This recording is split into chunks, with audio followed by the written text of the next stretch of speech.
Mon premier est un menteur, mon deuxième est un menteur, mon troisième est un menteur, mon quatrième est un menteur, mon tout est un menteur. Ce n'est pas Hitler, qui est-ce?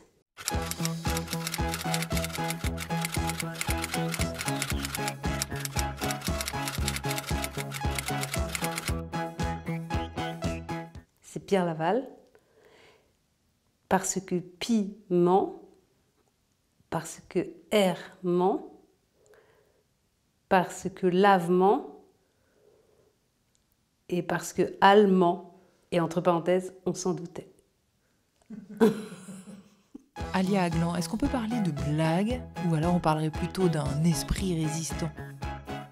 Alors il y a énormément de blagues, mais il n'y a pas seulement des blagues, il y a des pastiches, il y a des parodies, il y a des faux documents administratifs, il y a des caricatures, il y a toutes sortes de dessins ou des prières détournées, par exemple, le Notre Père qui devient une prière gaulliste, des chansons reprises du répertoire très populaire.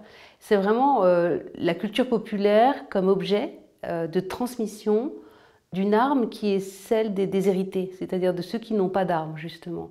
Pourquoi est-ce que vous avez voulu écrire ce livre, Le rire ou la vie?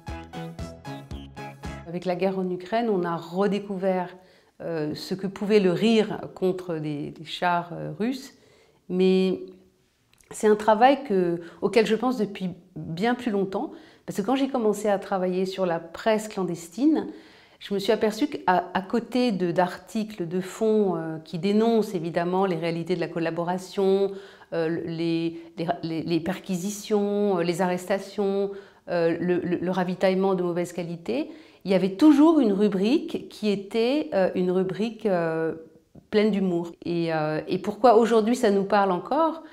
Parce que je crois que le rire est universel, l'humour est une arme universelle, et que la résistance est aussi un principe universel. Et ce qu'il y a de fort dans l'humour, c'est que ça unifie la résistance d'une certaine manière, en la rendant universelle, au-delà des querelles de partis, des colorations idéologiques qui sont différentes, des partis pris. Vous vous sentez matrice de quoi, Alia Aglan? Matrice de l'histoire de la résistance telle qu'elle est encore aujourd'hui vivante et toujours d'actualité, et toujours universelle. Et c'est pour ça que je continue à travailler sur ce sujet qui me passionne et qui répond à un besoin de comprendre de quoi sont faites nos sociétés. Parce que sinon, la liberté, c'est très abstrait. Est-ce que c'est le droit d'aller et venir comme on veut? Oui, ça c'est une première définition. Mais c'est surtout une liberté de penser par nous-mêmes. Et ça, c'est ça que vous portez quand vous donnez cours à vos étudiants à la Sorbonne, lorsque vous parlez, par exemple là, dans le cadre des matrices, c'est ça que vous voulez porter avant tout? Exactement, c'est ce que je veux transmettre. Parce que je trouve que l'éducation réussie des étudiants, c'est de leur apprendre à penser par eux-mêmes. Et c'est pas seulement un droit, mais c'est aussi un apprentissage. Et est-ce que vous-même, vous vous sentez résistante? Je ne sais pas si moi je suis résistante. Non, je crois pas. Je n'ai pas eu l'occasion de l'être. Mais résistante dans le sens où on ne cède pas à l'air du temps, peut-être. Attention, je t'envoie ça. Si vous regardez, qu'est-ce que vous voyez dans cette matrioshka vide?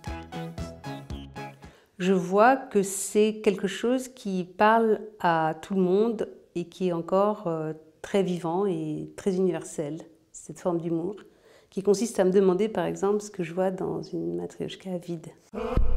Matrioshka.